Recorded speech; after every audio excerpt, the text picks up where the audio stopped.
বাংলাদেশের মানুষ যারা আমাদেরকে বন্ধু ভাবাপন্ন বলে আমাদের রাষ্ট্রীয় অধিকার, মানবাধিকার, আমাদের এবং দেশের অধিকার প্লাস সহ দেশের ভূখণ্ড দখল করতে চেয়েছে, আধিপত্য বিস্তার করতে চেয়েছে, তাদের বিরুদ্ধে তারা আমাদেরকে প্রবাদ খাটিয়ে যেই চুক্তিগুলি করেছে আমাদের অধিকার হরণ করে, আমরা তা জাতির কাছে বলাই করে যেগুলি আমাদের স্বার্থবিরোধী বা তাদের দেশের স্বার্থবিরোধী হলে এগুলি বাতিলের জন্য আহ্বান।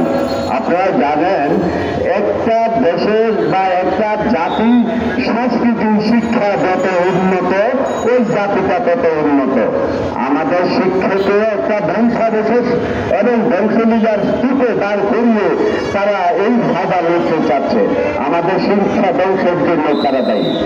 এরপরে দেখুন এই সংস্কৃতিটাকে ধ্বংস করে আটকে রাখার জন্য যারা আসছে তারা কোন রাষ্ট্র উন্নয়নটা নাই, তারা চেয়েছে তাদের নিজের স্বার্থ।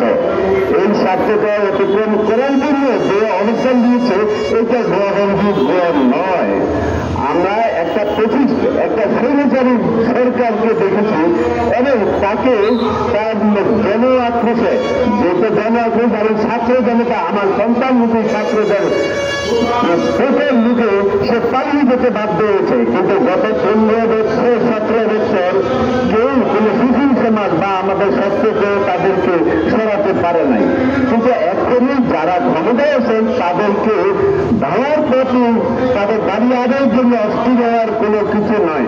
একটা সুস্থ সমাজ, একটা সুস্থ রাষ্ট্রীয় অবকাঠামো তৈরি করার জন্য একটা ভোটাধিকার, গণতন্ত্র, মানবাধিকার, কথা বলার অধিকার এবং রাষ্ট্রীয় অধিকার অর্জনের জন্য মানুষের সমস্ত অধিকার অর্জনের জন্য তাদেরকে একটু সময় দিতে হবে।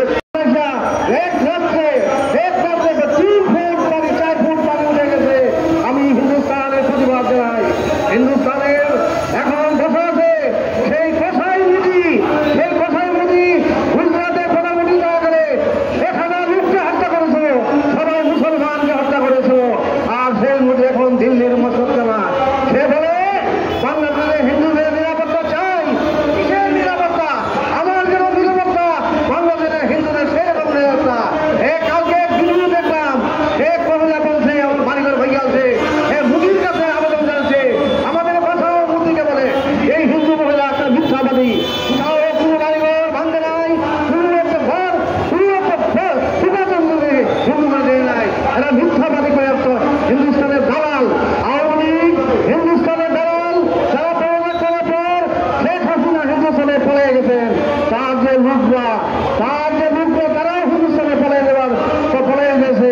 কেউ ধরা পড়ছে, কেউ ধরা পড়ে নাই। আমি বর্তমান সরকারকে বলবো এই 15 বছরের দুঃশাসন যে আওয়ামী লীগ করেছে তাদের প্রত্যেকের বিচার হওয়া উচিত।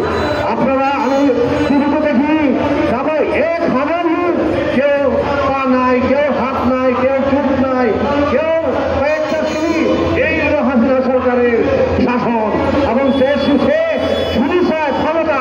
আর হাসিনা সরকার কিছুই চায় না। সে হিন্দুস্তানকে সব দিয়া বলে বলে সেই সিকিমের মতো সে প্রধানমন্ত্রী থাকতে চায়। হাসিনাকে আমরা আহ্বান জানাচ্ছি এই সরকারের কাছে ওকে ধরে এনে প্রকাশ্যে গুলি করে হত্যা করা হোক। যদি 1000 লোককে হত্যা করে তার হত্যার বিচার হোক। আমাদের আবেদন জানাচ্ছি, আপনারা আমরা মুসলিম লীগ তরফ থেকে আপনারা যারা আসছেন, কথা শুনতেছেন, আমরা সেই 47 সালে যখন পাকিস্তান করেছিলাম এই ইসলামিক রিপাবলিক অফ পাকিস্তান ছিল। আমরা আবার যদি মুসলিম লীগ ক্ষমতা যাই আমরা ইসলামিক রিপাবলিক অফ বাংলাদেশ করবো এবং ইসলামিক মূল্যবোধকে আমরা প্রতিষ্ঠা করবো। ক্লাস 1 থেকে 8 বছর করবো। আসুন আমার মুসলিম লীগে যোগদান করেন। মুসলিম লীগ ইমান, একতা, শৃঙ্খলা ঐক্যবদ্ধ এই মুসলিম লীগ আসে দেশে শান্তি হবে, সমাজে শান্তি হবে। আমি এই বলে আমার বক্তব্য শেষ করছি। আসসালামু আলাইকুম ওয়া রাহমাতুল্লাহ। বাংলাদেশ